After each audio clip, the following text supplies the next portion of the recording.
सर्व साधु सुखदाता, परमेष्टि पंच सुखदाता। चारों गति में बेमत फिरे हैं, कष्ट अनेक उठाए। ज्ञान नयन जब खुले हमारे, तब तब दर्शन पाए। सुख की ये आशा लगाए, सुख की ये आस लगाए, हम सब तुम डिग आए। जहाँ मिले सुख साता, परमेष्टि पंच सुखदाता, परमेष्टि पंच सुखदाता। बोलो पंच परमेष्टि भगवान की, 1008 पार्श्वनाथ भगवान की, संत श्रोमणी आचार्य गुरुवर विद्यासागर जी महाराज की, विद्या निधि श्री समय सागर जी महाराज की, 3 कम 9 कोटि मुनि महाराजों की, परम पूज्य गुरुमती द्रणमती माता जी की, परम पूज्य ज्येष्ठ आर्यिका श्री वैराग्यवती माता जी की, वंदनीय आर्यिका संघ की वंदना भी माता।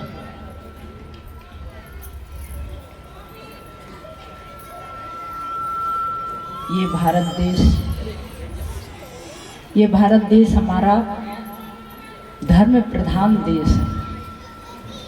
यहाँ धर्म के साथ पर्व भी मनाए जाते हैं। ये पर्व अनेक प्रकार के होते हैं। कोई धार्मिक पर्व होते हैं, कोई राजनैतिक पर्व होते हैं, कोई व्यक्तिगत पर्व होते हैं और कोई राष्ट्र पर्व होते हैं। आज ऐसा राष्ट्र पर्व मनाने के लिए अपन यहाँ एकत्रित हुए हैं। ये भारतवर्ष हमारा चारित्र प्रधान देश है। इसमें चरित्र का बिगुल बजाया जाता है। इसे सोने की चिड़िया कहा जाता है।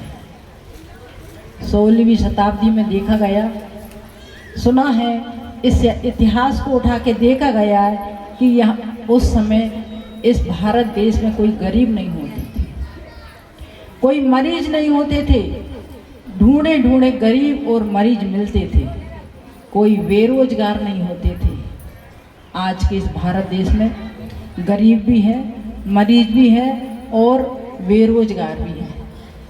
ये भारत देश हमारा इतना धनी था कि यहाँ के घरों में कभी ताले नहीं लगते थे, खुले रहते थे, कभी चोरी नहीं होती थी। सब घरों में अपने शांति से सोते थे। परंतु आज ये पाश्चात्य शैली हमारे देश में आ गई और हमारे इस भारतवर्ष में शांति की जगह बेचैनी हो गई, अशांति फैलने लगी है। इस भारत माता को माँ कहा जाता है। सब लोग कहते हैं भारत माँ की जय। इस भारत माँ को माँ कहा जाता है। ये माँ क्यों कहा जाता है? क्योंकि इसके पास धर्म भी है, संस्कार भी हैं, संस्कृति भी है, इसलिए इसको माँ कहा जाता है। माँ से ही बच्चे के लिए जितने संस्कार मिलते हैं वो माँ से मिलते हैं। कहते हैं कि 100 अध्यापक एक तरफ और एक माँ एक तरफ। 100 अध्यापक जितना संस्कार बच्चों को देंगे उतना एक माँ उस बच्चे को संस्कार दे देगी। तो ये माँ इसीलिए कहा जाता है कि माँ ये हमारी भारत माँ है। ये फटकारती भी है, पुचकारती भी है और दुलारती भी है। ऐसे देश में ये भारत के पास ऐसे ऐसे इतिहास हैं जो हम इतिहास को पढ़ के अपनी संस्कृति में सुधार ला सकते हैं। ये भारतवर्ष ऐसा गौरवशाली है कि जिसमें अपने माँ बाप को अपने कंधे पर कांवड़ पर बिठाल कर और अपने यात्रा कराने के लिए ले गए थे। कौन ले गए थे? आप सभी को मालूम होगा, श्रवण कुमार। ये श्रवण कुमार हमारे देश की गौरवशाली गाथाओं में इनका नाम आता है कि इन्होंने कितना अच्छा काम किया था। इन्होंने इस देश का इतिहास में अपना नाम अंकित किया था। कुछ लोग हमारे इस भारत के गौरवशाली वो भी हैं जिन्होंने अपने पिता के वचनों को निभाने के लिए इस भारत माँ पर अपने वचनों को अपने पिता का गौरव रखने के लिए, उनके वचनों को निभाने के लिए अपने लिए 14 वर्ष का वनवास दिया था। इस भारतवर्ष में कुछ व्यक्ति ऐसे धार्मिक भी हैं कि जिन्होंने सब कुछ जीत कर सब अपना छोड़ के चले गए थे। वह थे बाहुबली भगवान, जिन्होंने सब कुछ जीता और सब छोड़ के चले गए। तो इस भारत में ऐसे लोगों को हम आज प्रणाम करते हैं कि जिन्होंने अपना सब कुछ देकर भी इस भारत की मर्यादा, इस भारत का महत्व, इस भारत को गौरवशाली बनाया। इस भारत में ऐसी ऐसी स्त्रियां भी थी जिन्होंने अपनी मर्यादा में रहकर अपने आप को इस देश में अपना नाम ऊंचा करके गईं, जैसे सीता, चंदनवाला, द्रौपदी, मीरा आदि ऐसी स्त्रियां जो मर्यादा में रह के अपने जीवन, अपना नाम इस भारत देश के नाम अंकित कर गई। महारानी लक्ष्मीबाई, जिन्होंने अपने इस देश में कितना सुधार किया और अपने जीवन को इस देश के नाम से बलिदान करके चली गई। हम देखते हैं कि अभी बच्चों ने, छोटे छोटे बच्चों ने बहुत सारे कार्यक्रम किए। कितने छोटे बच्चे थे, ये सब आपके ही बच्चे थे। और जब वो अपने स्कूल में उन्होंने अपनी रिहर्सल की होगी, उनकी मैडम ने करवाई होगी, तब बड़े खुशी खुशी से कर रहे थे। परंतु यहाँ अपने मम्मी पापा को देखकर रोने लगे।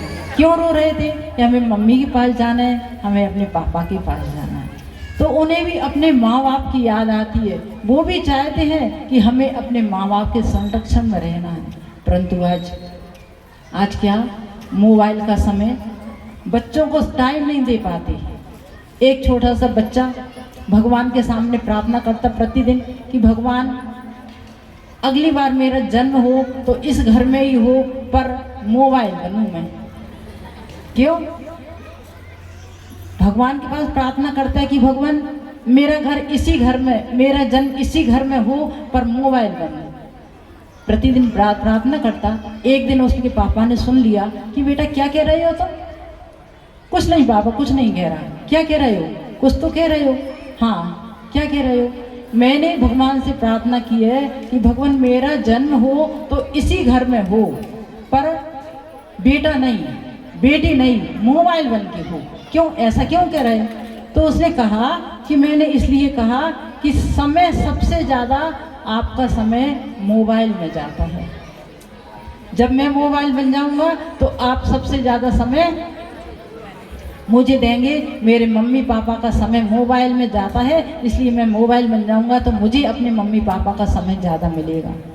अच्छा, तुम समय चाहते हो? हाँ। और क्या चाहते हो?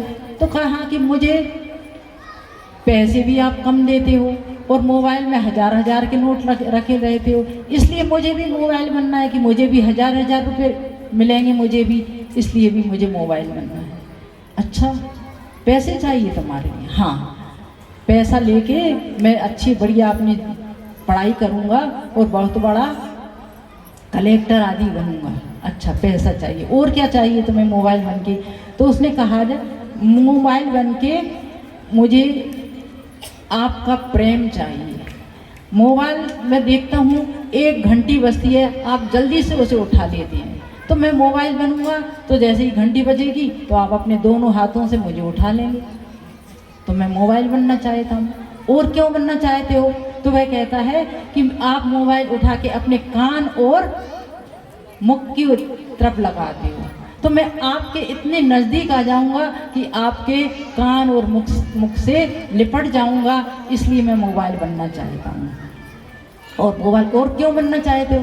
तो उसने कहा कि मोबाइल 24 घंटे आपके जेब में लग रखा रहता है, तो मैं 24 घंटे अपने माता पिता के पास रहना चाहती हूँ, इसलिए मैं मोबाइल बनना चाहती हूँ। देखिए, आज के माता पिता अपने बच्चों को समय नहीं दे पाते। क्यों नहीं दे पाते? कि बच्चों की एक तो पढ़ाई इतनी हो गई है कि वो पढ़ाई सुबह 8 बजे से आते हैं, 2 बजे 3 बजे घर पहुंचते हैं। इसके बाद उन्होंने अपना खाना वाना खाया, फिर उनके लिए ट्यूशन जाना, फिर होमवर्क करना और फिर सो जाना। जब तक पापा आते हैं, जब तक बच्चे सो जाते हैं, और जब पापा उठते हैं तब तक बच्चे स्कूल चले जाते हैं। तो बच्चों को अपने माता पिता का प्यार कम मिल पाता है, इसलिए उस बच्ची ने भावना रखी कि मैं तो मोबाइल बन जाऊं तो कम से कम मम्मी पापा के 24 घंटे हाथ में तो रहूँगा। तो हम बच्चों पर ऐसे संस्कार डालें कि बच्चे हमारे संस्कार में पलते रहें, बड़े होते रहें और एक दिन इस देश के लिए काम में आए। आचार्य जी हमेशा कहते थे कि अपने संतान में 3 प्रकार के संस्कार डालना चाहिए। वे 3 प्रकार के संस्कार कौन कौन से हैं? तो कहते हैं, एक देशभक्ति के संस्कार हों, एक धर्म के संस्कार हों और एक कुल के संस्कार हों। ये संस्कार या तो माँ डाले या शिक्षक डालें। शिक्षक वो होते हैं, शिक्षक में 3 शब्द हैं, स, छ और क। स यानी जो शिक्षक है वह शिष्टाचार हो, उसका चरित्र अच्छा हो, उसमें शिष्टाचार हो। छ यानी क्षमावान हो, अगर बच्चे हैं कुछ कह देते हैं तो उन्हें क्षमा करके उनको लाड़ प्यार से पढ़ा के उनको संस्कारित करें।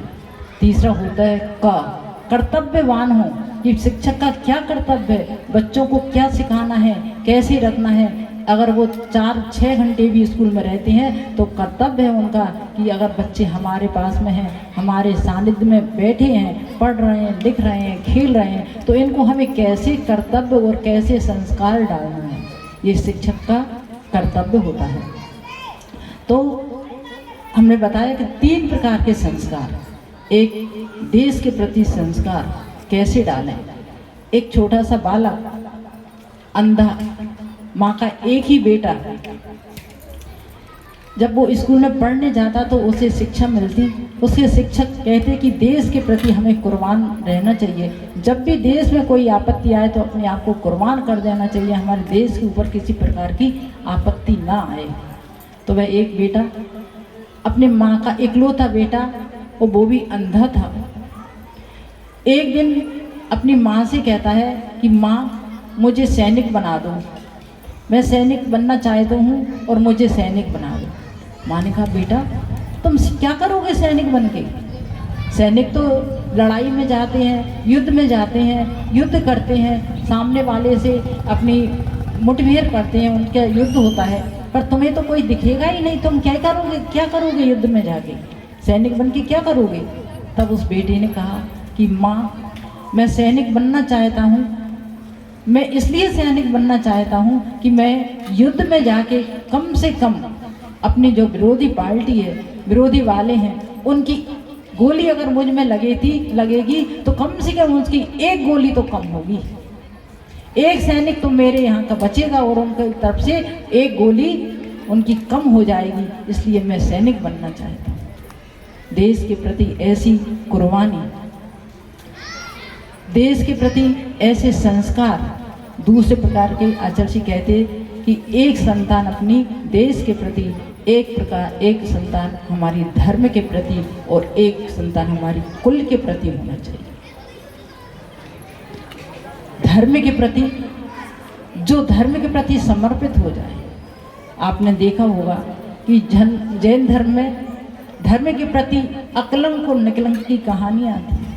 उन्होंने अपनी परवाह न करके, अपने जीने की परवाह, अपनी जान की परवाह ना करके अपनी कुर्बानी क्यों दे दी? धर्म के प्रति। उन्होंने धर्म की रक्षा के लिए अपनी कुर्बानी दे दी। जब दोनों भाई पकड़े गए और दोनों ने जब दौड़ लगाई तो निकलंक कहते हैं भाई आप बचो, मैं जा रहा हूँ मरने के लिए, और अकलंक कहता है मैं जाता हूँ तुम बचो। जबकि अकलंक एक पार्टी थे और निकलंक 2 पार्टी। एक पार्टी से मतलब एक बार पढ़ते थे और याद हो जाता था, और निकलंक को 2 बार पढ़ते थे और याद हो जाता था। तो निकलंक ने कहा भाई आप एक बार पढ़ेंगे तो आपको याद हो जाएगा, तो आप धर्म की ज़्यादा रक्षा कर सकते हैं, और मैं तो 2 पार्टी हूँ, मुझे 2 बार पढ़ना पड़ेगा, इसलिए मेरे से कम होगी। तो निकलंक ने अपनी कुर्बानी दे दी धर्म के प्रति, कुल के प्रति कुर्बानी देने वाले। आपने सुना होगा चाणक्य रामचंद्र जी, जो अपने पिता के बचनों के लिए अपने 14 साल की कुर्बानी दे दी। चाणक्य एक बार अपनी माँ के साथ बैठे थे क्योंकि वो माँ अपनी माँ से और माँ का अपने चाणक्य बेटे से बहुत प्यार था। स्वाध्याय कर रहे थे और स्वाध्याय करते करते उसमें एक ऐसी बात आई कि जिसके आगे के दांत बड़े बड़े होते हैं वो राजा बनता है। तो माता ने जैसे ही उनको स्वाध्याय करा रही थी, बैठी थी, तो माँ के पढ़ने में जब ये शब्द आए कि जिसके आगे के दांत बड़े होते हैं वो राजा बनता है, तो उनको थोड़ी मुस्कुराहट, हंसी आ गई। बेटा ने पूछा, माँ स्वाध्याय करते करते आपको हंसी कैसे आ गई? तो माँ कहती कोई बात नहीं, कुछ नहीं है। माँ थी कुछ तो बात है, आपके मुख पे हंसी आई यानी कुछ बात है। तो क्या क्या कहा है, क्या बात है? तो उन्होंने कहा कि बेटा इसमें लिखा है कि जिसके आगे के दांत बड़े होते हैं वो राजा बनता है, और तुम्हारे आगे के दांत बड़े हैं और तुम राजा बन जाओगे तो मुझे भूल जाओगे, इसलिए मुझे हंसी आ गई। तो देखिए, हमने कुल की रक्षा करने वाले अपने माँ के प्रति समर्पित वह चाणक्य बाहर गया और उसने एक बड़ा पत्थर उठाया और अपने आगे के दोनों दांत तोड़ दिए। जब बाहर से अंदर आया तो मुंह में खून निकला। माँ ने देखा कि बेटा कहाँ चले गए थे, और ये क्या खून हो रहा है तुम्हारा मुंह, क्या हुआ? तो बेटे ने कहा, माँ मेरे दांत बड़े थे, मैं राजा बन जाता और आपको ऐसा लगा कि मैं आपको भूल जाता, इसलिए मैंने अपने दांत ही तोड़ दिए। ना मैं राजा बनूंगा और ना मैं अपनी माँ को भूलूंगा, ना रहेगा बांस और ना रहेगी बांस। तो ऐसे अपनी माँ के प्रति समर्पित व्यक्ति भी इस देश में थे। ये भारतवर्ष ऐसा वैसा नहीं जहाँ ऐसे ऐसे लोग जिन्होंने अपने देश को आज़ाद किया, अपने कुर्बानी दी, ऐसे बहुत महापुरुष जिनको हम जानते हैं, पहचानते हैं, और जिनको केवल हम फूल और तिलक लगा के उनकी कुर्बानी को याद कर लेते हैं। हम भी अपने जीवन में ऐसे ही गौरवान्वित बने कि हमारे जब देश के प्रति अगर कोई आँच आती है तो हम खड़े हो जाएं। धर्म के प्रति अगर कोई आँच आती है, धर्म पर कोई विपत्ति आती है तो हम सामने आ जाएं। और अगर हमारे माँ, हमारे कुल, हमारे परिवार के प्रति अगर कोई आपत्ति आती है तो हमने जी जान देकर उस धर्म की, देश की और अपने कुल की रक्षा करें। ऐसी भावना यदि हमारी रहे तो हम भी इस देश के और धर्म के और कुल के काम आ सकते हैं। ये देश हमारा ऐसा वैसा नहीं। हम इस देश के लिए अगर हमारे इतनी हिम्मत नहीं है तो छोटे छोटे काम भी कर सकते हैं। वह क्या, एक ट्रेन जा रही थी, डिब्बे में कई व्यक्ति बैठे थे और एक व्यक्ति चढ़ा। उसने देखा कि सामने कई लोग केला खा रहे हैं और केला खाते जा रहे हैं और छुक्कल उसी वहीं डिब्बे में ही फेंकते जा रहे हैं। वह व्यक्ति उठा और उसने अपने केले उठाए और अपनी जेब में रख लिए।